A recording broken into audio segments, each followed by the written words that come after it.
All right. Welcome, everyone, to our webinar here for looking at telehealth compliance. We're joined by a very special guest today. Chase Howard is a partner at Bochner law firm that's based in Florida but has a national footprint. Chase is a trusted legal and business advisor to a wide variety of healthcare entities and professionals. He's raised in Florida, comes from a family of healthcare professionals, including physicians, nurses, dentists, and he earned his JD from the University of Miami. Go Canes. And Chase, he carries a background in regulatory healthcare compliance with a primary focus on strategic growth, planning, and M&A. Chase also has a passion for dental, veterinarian, and medical spa startups and acquisitions, but he actually serves all licensed providers and clinics in the healthcare industry, including many national telehealth and integrative health providers. Chase assists clients through strategic growth and acquisition opportunities at all stages of the corporate life cycle, as well as serving as strategic advisor on regulatory matters. Super excited to have Chase here. We've worked together now for some time, and I can personally attest to everything I just said. And so, Chase, welcome, and apologies for you and for everyone here. There's actually a fire drill going on right now, so I'm going to keep myself on mute intermittently. But Chase, welcome here. Yeah, no worries. Thank you, Rafid, for having me. The fire alarm is actually really good intro, because healthcare and healthcare regulations, it's constantly a fire alarm, right? Things are changing quickly. It's you always have to be on your toes with healthcare. So happy to be here. Appreciate the intro. Definitely nailed my background there. It's healthcare. Grew up in the family, and just kind of a geek about it. Love it. Enjoy kind of the ever-changing landscape of it. So happy to be here and happy to share some knowledge and updates on what's going on in the telehealth world. That's awesome. And actually, you're like the right kind of geek in my mind, right? Because you have got the legal know-how and it's in your blood, like the healthcare side. So Yeah. I think you have entrenched interest to make sure we get it right. And so super, super happy to have you here. So let's just start kind of broadly, right? So maybe you could just kind of share some opinions about current landscape of telemedicine regulations across the U.S. How does it impact healthcare providers? Yeah, certainly. I guess I'll go back a little bit first, but telehealth obviously is super popular now. Laws are trying to catch up to what's happening, how people are providing healthcare. And I would say a really big change, the two big changes in the last 25 years. One was early 2000s, which was called something called the Ryan-Haight Act, that kind of impacted telehealth and online prescribing. And then COVID. And as bad as COVID was in so many ways, it was also really good for healthcare access, because it showed, I think, a lot of people that you could treat patients, very broadly across the board through telehealth, right? So right now, telehealth is, I think, increasing. Constantly have clients coming in saying, "I want to add it to my practice," or "This is all I want to do." Certainly, from a younger generation of healthcare providers, that's the type of clinic that they want to work in. So they're taking advantage of some of these COVID era rules of, how do we prescribe? How do we treat? And I think patients like it too. So it's very popular. It's kind of under scrutiny right now with, federal and state laws changing as far as how to utilize it, how to be in compliance. So hot topic. And, I think, certainly part of the way the future of healthcare. Totally agree. And there was the leak of the proposed rule changes from the DEA. And, it was interesting that you saw so many really broad, different groups, diverse in nature coming out, whether it's patient groups, brick and mortar hospitals, AMA, you name it, all kind of coming out against these proposed regulations that would have tightened the ability to provide care for largely psych patients, really. What were your thoughts around the extension and how they kind of backed down? Yeah. So, for me, maybe I'm a little biased, but a lot of my clients really benefited from the COVID exemptions, right? Allowing, greater reach to patients across the board. And so, I think a lot of my clients didn't want to see any sort of reversion back to what we were at pre-COVID. So I'm happy to see that we're still pushing this out to get it right, because I think there was something like 38,000 or 40,000, comments, when the DEA said, "Hey, it's time to rip the Band-Aid off here." And clearly it's been, not just 4 years since COVID, but, a year and a half since they last said that. So I think they've got to take their time. They've got to take into consideration, the insurance world, the psych world, opioids, right, and also the the non-insurance, elective type of world. And how do we work with all of those together so we can really put together a program that works for healthcare in the country? So I got to get your take on it, and I'm asking you this as not as like the CEO, but really as a provider, right? So I'm a doctor. I work in both telehealth world and I work brick and mortar, and I can't help but notice that like just the regs around prescribing and just in general are just particularly complex when it comes to telehealth. Whereas in brick and mortar, it's just like do whatever you like, right? Right. So is this labyrinth of rules there for telemedicine, for licensing, prescribing, et cetera? Yeah, I think it goes back to that Ryan Haight Act in the early 2000s. I'll talk about that in a second. It's healthcare, right? And anything that's touching healthcare, patient safety, and then also throw in the majority of that is backed by insurance. Right now, you've got government dollars and you've got big corporations that have money in it. People want to make sure that you're providing the appropriate level of care, standard of care to the patients, right? And I think a lot of this stems from, again, that Ryan Haight Act, right? So early 2000s, teenager, I think he was like 18, basically went online, bought some medication, was prescribed it without ever interacting with a physician. No real prescription, no patient-provider relationship. He OD'd on it, right? Controlled substance. And that just sparked outrage, obviously. Young kid, how could this happen? We need to have some standards, right? This new age technology is, bad, bad, bad. That's kind of how, the government tends to work. There's always a knee-jerk reaction, and we go really far one way. And I just think over the last, 10 to 20 years, there hasn't been a huge change in how healthcare is provided through telehealth to where we needed to see changes until COVID kind of forced it. And so now we saw the complete opposite. No rules. Anybody, can treat someone from anywhere. Don't worry about licensure, things like that. Just treat your patients. And now we're trying to reel that back in a little bit. So you've got federal laws that are impacted by, legislation and, terrible, outcomes like this Ryan Haight matter. And then you've got, state laws as well, right? So you've got 51 different bodies that are trying to come up with laws and rules to ensure patient safety, to ensure, uniformity, and make sure that, patients are kind of put first. But it creates this kind of, spider web of a landscape where it's like, how do you move around and do the right thing without, getting trapped? Yeah, and that's trapped is a great way to say it, by the way, because I think there's no one out there who's I'm sure there's a small degree of bad actors, but the vast majority of us are trying to do the right thing. Right. And you're trying to figure out like I'm nervous, right? Like I don't know if I need to get 50 DEAs, Yeah. which is like in and of itself a huge red flag for the DEA, Right. or do I need to just like a DEA plus CSRs and like Mm-hmm. where do I even need a CSR? I mean, none of this stuff is like super intuitive.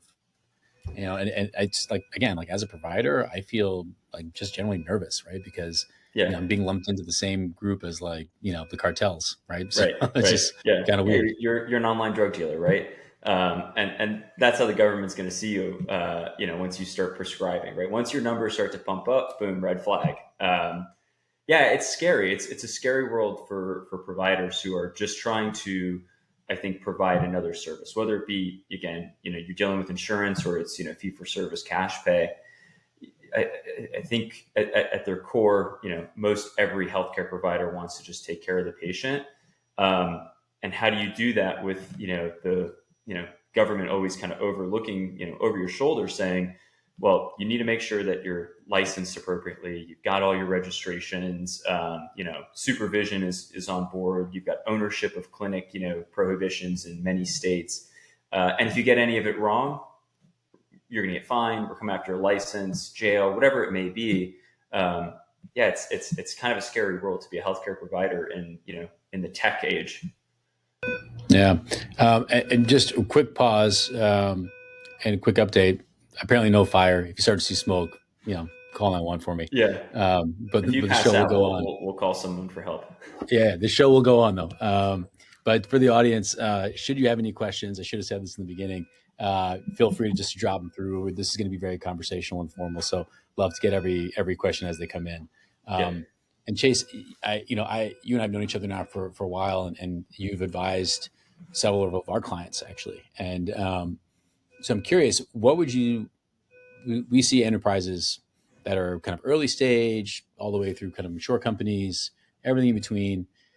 What are you advising kind of companies that are entering the space now as they try to think through how to make sure they're buttoned up from a telehealth compliance standpoint, given the fact that like state by state laws are changing and federal rules Yeah. are kind of like in quicksand mode right now?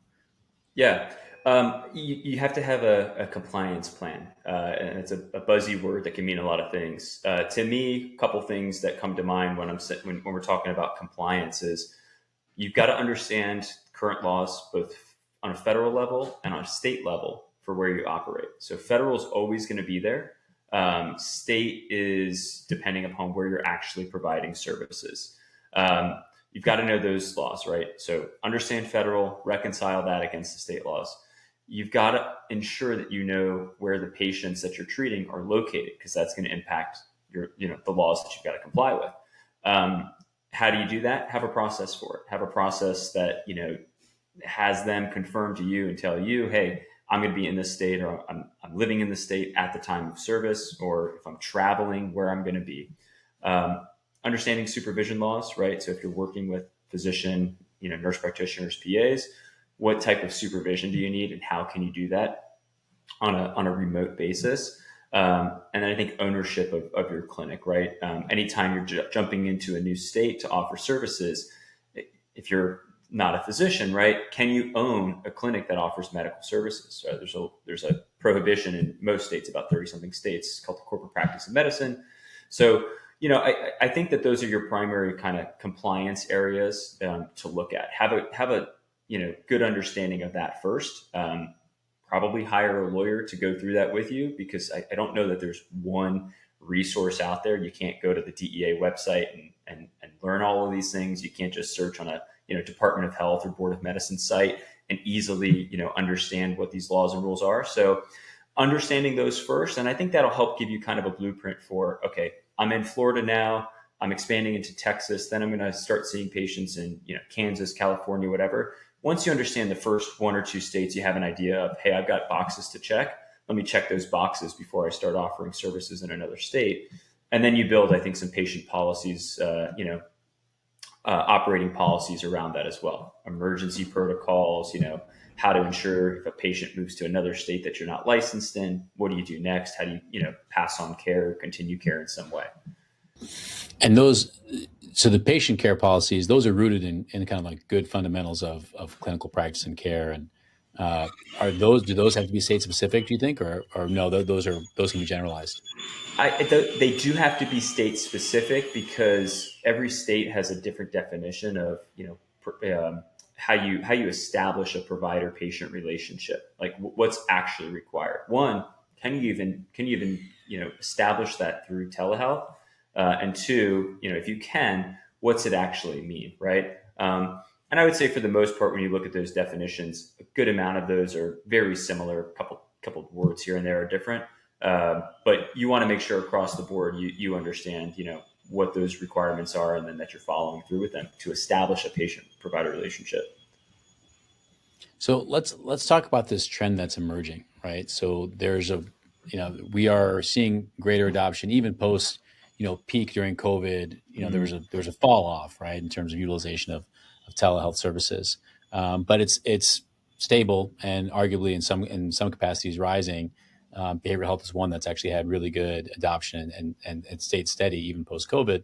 And that's giving birth to this need of kind of increased supply. And you're seeing physicians, based in one state, get many, many licenses, if not 50, 51. Right. They're becoming kind of telehealth focused providers. What are your thoughts about that as a whole, whether it's just on the physician level, NPPA level, and then what does that mean for care delivery as we know it, and like the challenges there? Yeah. From a lawyer standpoint, I certainly can't, speak to the, how you provide care, deep care, certain levels of care. But I think that there's got to be some level of limitations on what you can actually do and provide, right? So, you have to be very, I think, true and honest with yourself as a provider, what you offer as a service, right? And can you fully provide those services to the appropriate, standard of care just through telehealth? And if you can't, how do you limit that appropriately, right? How do you tell a patient, I can do X, but once we get here, that's it? Do you need to then find some sort of local brick and mortar clinic or provider to consult with? Because I think it's very easy to say, hey, I'm going to provide kind of general practice services, right? You're sick, let's have a visit, then I can prescribe something for your cold. But if you start getting into more concierge VIP style medicine, or we're talking hormones, controlled substances, things like that, at what point, is it just too much to be remote, and do you actually need some sort of physical interaction, right? Do you need, blood work and labs? Do you need to actually see the person, right? Teach them how to inject or whatever it may be.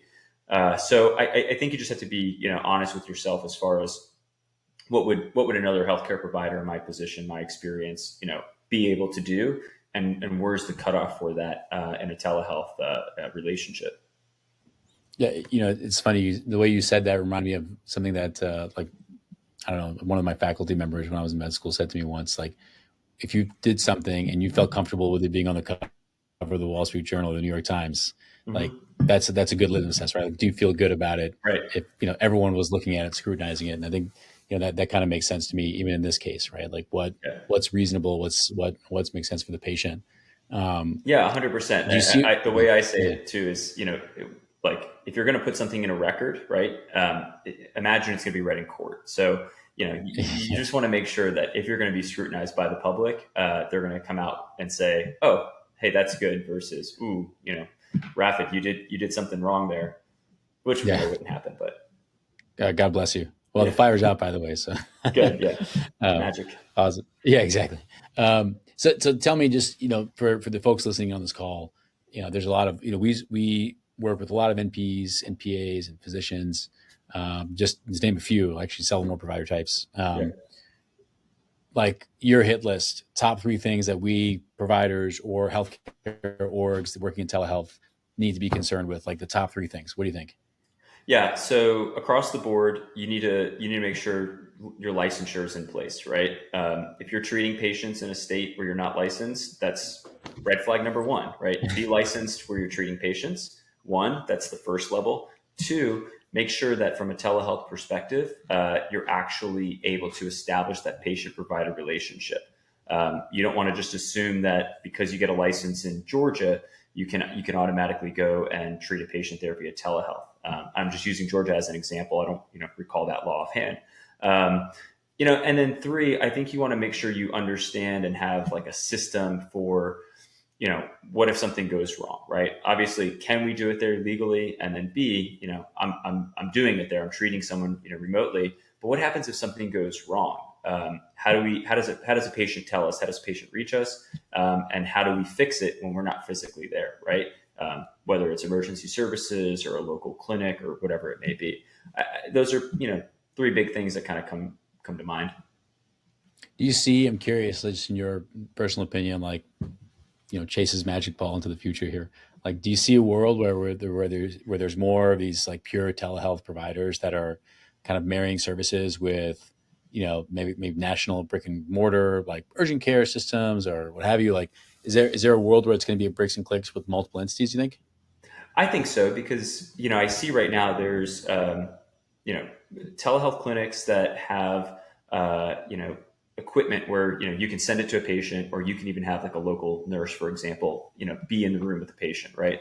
Diagnostics, right? You can do it live in real time, or you can have something that's done within a couple of days or hours. I think it only makes sense that as telehealth expands, you're going to have some sort of combination with localized clinics, because at some point you're going to, again, run into that wall of, I can only do so many things from a remote standpoint. I need something local to continue the patient care or further the patient care, right? And it's either going to be just hospitals, or there's going to be, specialized clinics that, can offer these kind of hands-on services still, right? You'll never do Botox, right? Aesthetic treatments. You'll never do surgeries, right? Remote, but, you can do certain things where you, I think, handle a lot of the patient care up front, and then there's, a point in time where they go in and, boom, get the service there. Right before this call, I was chatting with a team out of Hopkins, and the conversation was around the adoption of telehealth by hospital systems, Mm-hmm. and I was not want to say the pessimist, maybe I think the realist, right? Where it's being used essentially to expand catchment areas so that they eventually, because they know they may or may not be getting reimbursed for those services, but if they can capture that patient, maybe Right. use that as like a feeder for larger services. Yeah. And that I think that's kind of like the ideal scenario for them, right? But even that I don't think is like well adopted Right. across the country. What are your thoughts about the adoption of telemedicine and telehealth as a service, whether it be in the form of provider care or RPM, RTM, Mm-hmm. whatever, for hospitals and healthcare systems? Because it seems like on the surface it would be actually counterproductive for them, right? So Right. they want asses in seats, right? They need patients in the beds. Right. So and that actually theoretically should keep them out of the hospital. Yeah, yeah, I think it's tough, and you kind of touched on it.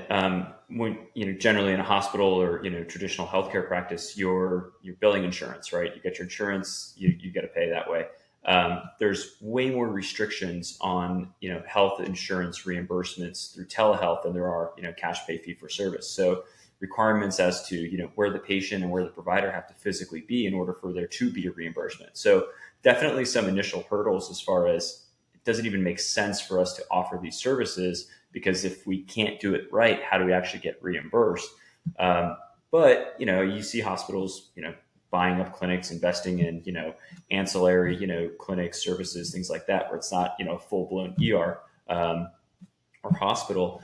It's a way to establish patient relationships and a way to, I think, expand the number of lives that are related to your hospital or healthcare system. And as they expand, they don't necessarily need to have, all these specialists in one place. If they can do a lot of what they need to do via telehealth and then have, brick and mortar localized, someone go there on a less regular basis, then I think, they've accomplished what they need to accomplish. They've gotten more lives and been able to reach out, with specialties or whatever it is, and then have, less touch on a brick and mortar. Yeah. Yeah. So I'm gonna be the pessimist, right? I think Yeah. that holds true if it's a net new life, right? If it's a life that was already in their catchment area, they probably still want them to come in as much as Of possible, course. Right. right? Yeah. And that's so which kind of leads to this. This may be like a controversial point, but like yeah, and if you don't want to, if it's a hot take, don't necessarily grab onto this, but I think that many systems are actually largely disincentivized Mm. to adopt these technologies, whether it be telehealth or otherwise, that would actually lower consumption of their core services, which is their main profit center. And I think this is actually the reason why General Catalyst bought Summa Healthcare, right? Right. For this exact reason. Yeah. This may involve clients. So I don't want to say anything if it does. No, no, no, no. I think it's true. I mean, you can, most healthcare systems and providers are for profit, right? And they've got to go to the bottom line, and that's you have to have patients, and you've got to have cost, and insurance is generally going to pay for it, right? And insurance at this point reimburses more for a patient that's in a chair or in a bed than is through a camera, right? So I think there's inherently going to be some people who, or not some people, but some systems that are resistant to it, and they want people to actually be in person, right? In which case they'll just go build another giant brick and mortar, try to put people there, place people there, and draw them in. But Yeah. yeah, I think ultimately what's best for the patient, it's probably having easier access, even if it's limited, but easier access, and that's through telehealth. Yeah, totally agree. And I think that's in line with this, the so-called triple aim, right? Mm-hmm. We have a question from the audience here from Marina. She is a new PMH NP in California. She's seen a few patients already. Can you ask them for records from a previous psychiatrist? She feels it's kind of hard for her to just trust the patients to say, "Here's my diagnosis and here's the meds that I'm on. Give me a refill." And no way of checking if it's not controlled. So this is a good chance to talk about PMPs, maybe. Yeah, anytime you are establishing with a new patient, I think you want to get as much of their health record as possible. you obviously have to have their permission. You've got to know who they've seen previously. If they've not been in, your healthcare system, if you're in a hospital or healthcare system and you can't grab it that way, you need to ask for that history, obviously, and then you need to get consents in order for you to, reach out to those other, practitioners and get those records. So it's hard, especially when it's not controlled. Maybe that lowers the level of risk in a sense, right? It's not a controlled substance. If it were, it would be in the registry in the database. Should be. Yeah, I think you just have to be cautious, right? Use your gut, use your kind of medical knowledge and training to assess more than just the words coming out of their mouth. Try to get as much as you can, and be cautious with it. And ultimately, if you can't comfortably treat them because you're concerned about something and you've gone down that trail with them, you've got to consider not treating them, not putting them at risk, and not putting obviously your license at risk. Yeah, I think that's very, very good advice there. And, just as a provider, the way I think about it is, that patients are also dishonest in person, not just in telehealth capacity. Right. It's the same, the same thing that you would do in person is, you see records from before, right? So, Yeah. I think that actually, to me, that holds true, whether it's brick and mortar or tele. Yeah. And then especially if it's a controlled, like 100%, go check the PMP. In certain cases, check the neighboring states, depending on where you Right. live. Which is routine for us. I practice in Ohio, among other states, but and when I'm in Ohio, we check Michigan, we check Kentucky, we Right. check Indiana. Yeah. Crossing the border. Yeah, it's just it's hop, skip, and a jump, right? So, Yeah. it's important to check those things. I think you also have to remember too that you're not expected to be perfect, right? So, if you have a good intake process to where you interview the patient, consult with them, examine them, whether it be telehealth or in person, you can only rely on what they provide you, right? So if they don't provide you with any other medical records and they're only providing you with what they say, to that certain extent, you do have to just trust what they're saying. And let's say there's an adverse event. I think that's going to be I don't want to say that's going to be okay, but I think you're going to be in a better position if you've done all your due diligence that you can, and then they lie to you, right? You can't stop them from lying to you.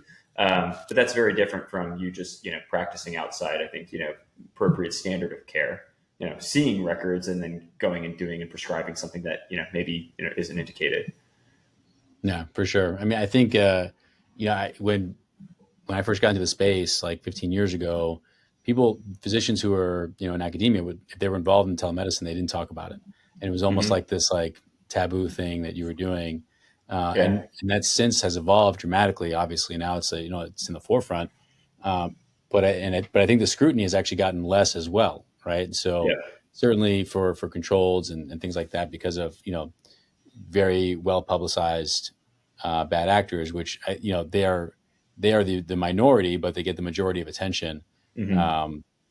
But by and large, I think the care more or less is kind of evened out. Do you think there are still pockets where there's kind of resistance to telemedicine, where people would get scrutinized more for being telehealth providers?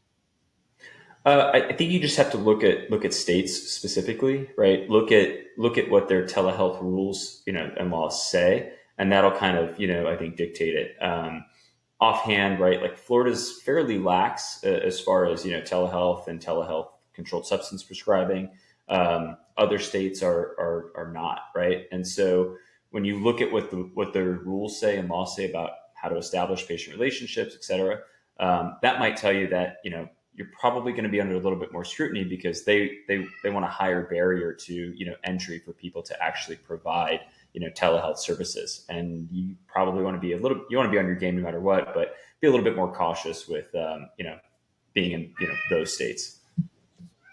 So maybe you could talk to us about kind of the potential risks of failure, right? So whether it be reputational or financial, like let's just say that I'm practicing and I make some error, not malfeasantly, right? But some mistake, and from a compliance standpoint, like what are the things that I may face as consequences? Excuse me.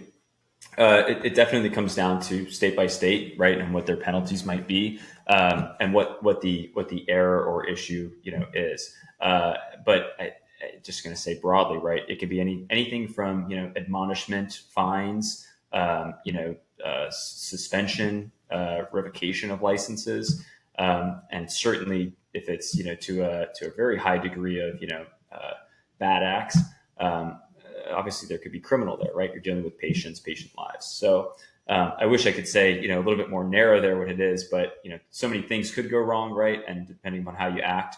And then obviously every state has, different rules and different laws and penalties and how they apply things. What's a misdemeanor versus, felony. So, I think ultimately if you're, staying up with your education, you're making sure you understand the laws in your state for, prescribing and operating through telehealth, you'll minimize your risk.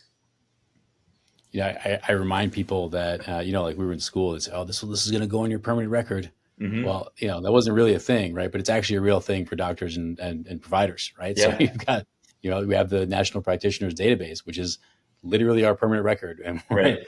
any infraction that happens to us, it appears there. And, if there's something there, like you have to report it. You can't just like fly through the credentialing questions anymore when you apply Right. for a new job. Yeah. All that stuff is it's a big deal, right? So, Yeah, no, it is. And I think that's, why you have to be cautious before you even go into it, right? Maybe that should have been the first thing I said as far as, how do you, what are the big things to worry about is, do you want to take on risks that you're not comfortable with, right? And in order to do that, you need to understand what the laws are and what your options are. And then I think you can look at the risk and then decide from there. But you've got this, really important thing called the license, right? So the last thing you want is to jeopardize that. And if you're doing things that you're not comfortable with or don't know or understand, educate yourself first on it. And then I think you can really minimize, the risk that you take with that. So hot takes, 3 things you could change, magic wand. You don't have to worry about administration or whatever. Just like 3 changes you can make to make the system around telehealth better and any capacity, whether it's payer, regulations, whatever it is. What are they? Yeah. Some sort of, multi-state, interstate, licensure for physicians, right? For really all healthcare providers, right? I know that there's some out there, but really across the board, easy to access licensure so you can, treat patients, right? From a provider standpoint, I think that that's a way to ensure that you're automatically not having to worry about, one potential infraction, right? You're licensed, you're governed by all the states in a sense, right? And you're there. This would never work, but, one set of laws, right? Easy to understand, easy to see, if I'm operating, living in Florida, but operating in all these states, right? I know what the standard of care is. I know how to establish patient-provider relationships. I know what I can, when I can prescribe controlled substances or not. And then, from a payer standpoint, I think kind of the same thing, uniform kind of rules and guidelines, right? Do I have to be in a certain location? Where does the patient have to be, clear reimbursement rates, right? Does it actually make sense for me to offer these services? So a little more uniformity, but, at the same time, that's kind of the beauty of our, of our country and our system is that we've got 50 state laws and a federal law that kind of goes and, weaves its way in there as well. So you've got, some beneficial states and some states that are a little bit different, but a little more uniformity. I think that would ultimately help providers, and that, should trickle down and help, patients. So just spotlight for us. Liberal state you mentioned is Florida. Tell me a not so liberal telemedicine state. Offhand, generally we're going to say like California is pretty strict and pretty limited. I just did a project on this a couple months ago, and I was trying to look at those states because there was one state that was just, and maybe I can find it and I can, get a post ad or something, but one state was so strict that it was like you still had to have an in-person evaluation before you could, prescribe. So like telehealth really comes secondary to all of that. But there, for different things, right? Florida's, pretty open in some senses, but, maybe not in others. Right. So, Awesome. You caught me with that question. I should have, dove into the research. Just kind of winging it there. Yeah. Good question. No, I'll get an answer for you. I'll give you an opinion on it. I would not have thought California, by the way. I would have thought, maybe I'm not going to say what I would have thought, but I I, wouldn't have you know, thought I California. just, I immediately jumped to like California because from an ownership standpoint, they're pretty limited. They've got different employment laws, right? Florida's pretty open in a lot of cases. So, being here and living here, I have a different view, I guess. Yeah, yeah. Yeah, Well, we're a little biased to Florida. yeah, yeah. Awesome. Well, I want to turn it over to the audience. I mean, this has been super helpful. Just again, like I'm speaking from the standpoint of someone who's kind of worked in telehealth forever, Hmm. been a telehealth provider, still am, um, and I think many of us actually, like we talk about telehealth like it's like something separate than health. It's really just health, frankly. Right, And the reality is, like this has been around ever since the first patient, called the first on-call doctor right, decades ago and said right. like, Yeah, "Hey, I've got a cold." Well, I'm providing now telehealth, right? Like, right. Exactly. we talk Yeah, about like this new telehealth. Yeah, thing. it's been around for decades, right? Yeah, pick up the phone. Yeah, Yeah, yeah, um, exactly. yeah. Um, I so, noticed. Sorry, I was looking at the chat. yeah, Susan, thank you for coming through. New Jersey has an in-person visit requirement for Schedule 2 meds. So yeah, little more strict. New York, New Jersey, generally are a little bit more strict in compliance. yeah, that's good. That's good intel. I think and actually that's one I didn't know. It's good to share. Yeah, yeah. Um, I'll get a post up. I've got my research on that and a couple. I was surprised too with what the requirements were and how they identify what patient provider relationship requires yeah. as well. So So my final question. Finish this statement. A lawyer and a doctor walk into a webinar. and they have a great time. There you go. Yeah, I should All have right. said they set off the fire alarm. Yeah. Yeah, Thanks, Chase. Thank you so much for joining us. For everyone who's here, obviously we're going to drop your information. sure. But how can people get a hold of you? Yeah, if you guys will share my emails there, it's choward@bochner.law. You can generally search my name, I'll pop up. Yeah, reach out, send an email. I'm active on LinkedIn, so usually putting posts and updates on there. Everything healthcare right now is obviously very popular. Telemed stuff, so we'll find that there. Yeah, good way to get a hold of me and see what's going on. And I try to put out a lot of content just to educate and help people out. Fantastic. I see your stuff. It's actually really, really good. So, Thank you. on behalf of all the guests who made it and the whole Zivian Nation, super happy you could be here. Thank you so much, Chase. Appreciate you being here and come back Yeah. soon. Thank you guys for having me. Really enjoyed it. Look forward to it.